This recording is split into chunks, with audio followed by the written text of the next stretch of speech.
Thank you very much. Good morning to everyone. Ladies and gentlemen, Mr. Kaiser, regards to you to Vienna. I would like to give you a short overview over the objectives and the implementation of the Charter for Wood 2.0. Before we will hear more about what North Rhine-Westphalia is doing and many other European countries are doing, climate change. That's the big topic, the buzzword, and all policy fields are currently discussing solutions to mitigate climate change and to also reduce the dependence on fossil and mineral raw materials. What does that imply? Well, we need to move towards a bio-based and a society based on renewable resources and energies. Germany does not have many raw materials. Wood and timber is our most important renewable resource. But Germany as a location for industry and business is seen mainly as a country of the automotive industry, engineering, chemical engineering, and electrical engineering. But 1/3 of our total area is covered with forests. That's 11.4 million hectares. That is quite a lot in a densely populated country as Germany. The sustainable management of forests, well, we are doing well here. We have 3.9 billion cubic meters in timber stocks, spearheading in Europe. Roughly 70 million cubic meters were used over the last years on average, and we have about 1 million employees in the forest and wood cluster, as well as a turnover is more than 100 billion euros. So that is a tremendous amount. Sustainable forest management, as well as the smart use of wood, have an enormous potential for climate stewardship, for preserving finite resources, and of course for value creation. However, not everyone is aware of this, and some even have doubts. Therefore, it was very important and an important step in the right direction to develop this Charter for Wood within the Climate Action Plan 2050 of the federal governments. It is a milestone for achieving our climate stewardship goals.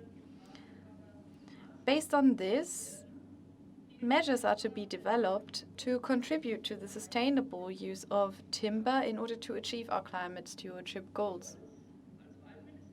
For us as the Ministry in charge of forests, we have a clear mandate within the Climate Action Plan.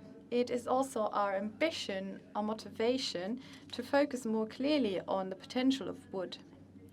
This plan explicitly demands for the dovetailing of the climate services by forests as well as sustainable forest management with the requirements for resource and material efficiency. These topics are currently coming to the attention of people due to the acute impact of climate change on forests and, of course, in global supply chains and the dependence on them. The 3 targets of the Charter for Wood reflect a comprehensive approach. It follows our conviction that the topics of climate stewardship, resource conservation, and value creation cannot be viewed in isolation but jointly. Over the whole range of possible topics of wood use, it was necessary to identify needs for action and fields of action that we would want to address as a priority. As a result, we have identified 6 fields of action and 1 cross-sectoral issue within the Charter. First of all, it is about using wood in urban and rural construction as a key option for binding carbon in the long run and to replace building materials with adverse ecological effects. In addition, the potential of wood in the bioeconomy especially by finding new ways of utilizing hardwood and presenting or illustrating the ecological advantages of wood-based products. Then, of course, the topic of material and energy efficiency is a key challenge in expanding the circular economy and optimizing the energy use. Forests and wood as resources as a basis for supplying our society and our economy with renewable raw materials. The requirements of forest and within the forest and wood cluster, and to better use the potential of cooperation within the value chain. And then there is the perception of forests and wood within society. We need to increase the understanding and acceptance of sustainable forestry and wood use. And research and development, as has been said, is a cross-cutting topic that applies to all 6 fields of action. The Charter for Wood, however, was not supposed to strengthen one commitment of our ministry regarding the use of wood. The challenge is, for example, in including other stakeholders and policymakers. The Charter, from the very beginning, was considered as the framework for engaging in a dialogue, not only limited to written statements of intent, because a constructive dialogue requires way more than that. We need different expert knowledge and competences from administration, science, industry, in order to look at topics from different angles and to get knowledge and experiences involved in the process.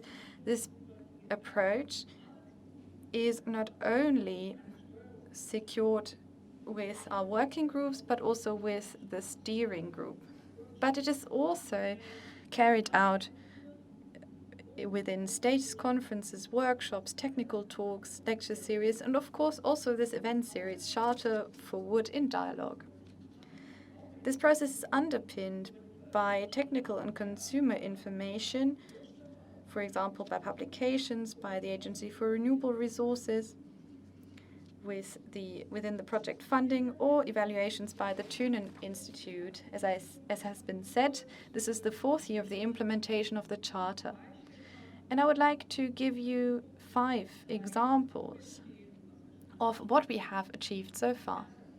First of all, we were quick to realize that the mix of competences and the regular exchange of experience and opinions itself has an enormous value. It helps us in finding solutions, in understanding different points of view, in developing ideas and measures together. And this exchange of experiences results in key new insights for a targeted and practical gauging of research promotion. It also gives us an impetus, or rather gives impetus to different stakeholders within the cluster. And secondly, research, development, and knowledge transfer. Those are key drivers for innovation and policy advice. It is only with solid scientific knowledge and based on science-based arguments can solutions be made visible and necessary changes be attained. The funding by the ministry speaks for itself. We have seen 550 projects with support of roughly 175 million euros.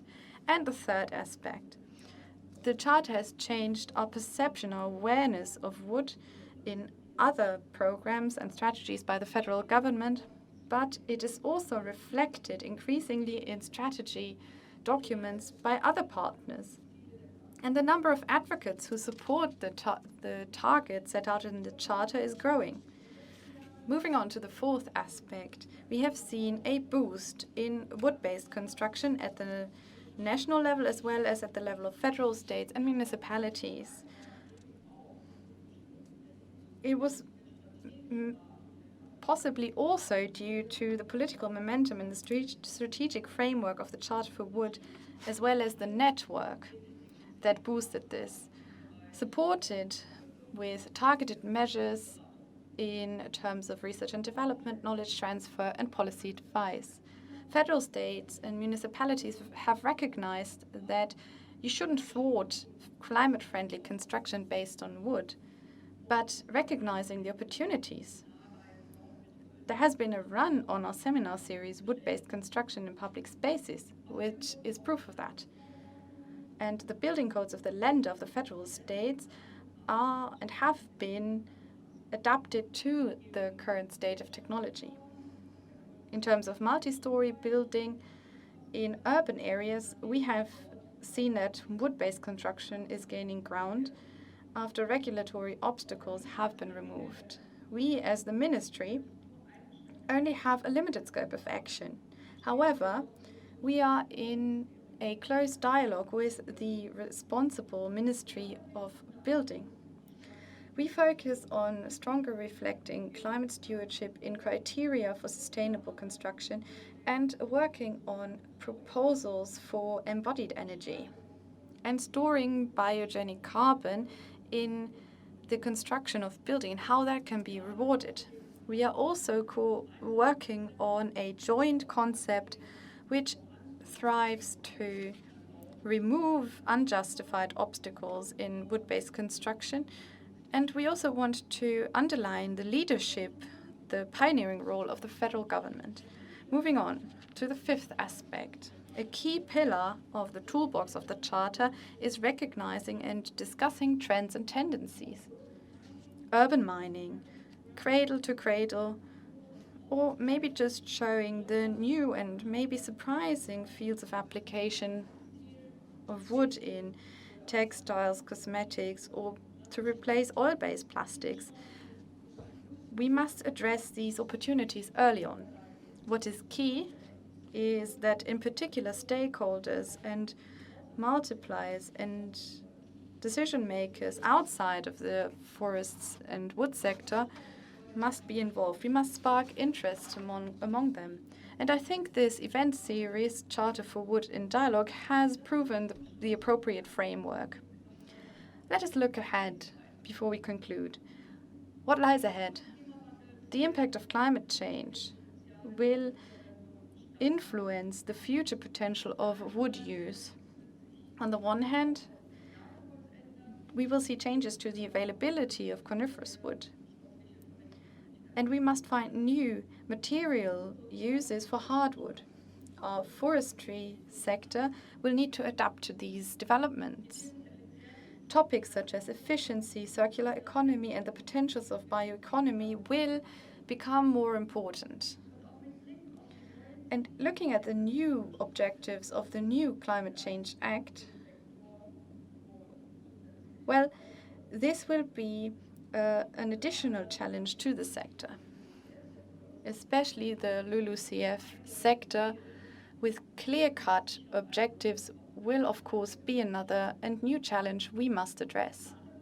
And after the parliamentary elections in September, we will set the stage for the future resource policy regarding wood. And of course the question of the availability of raw materials, safeguarding supply chains and value creation, as well as preventing leakage effects, all of this will play a key role.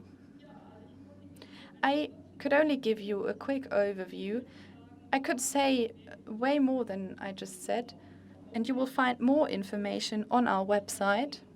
I thank you very much for listening, for your interest, and I look forward to the discussions on how the topic of wood is advanced elsewhere.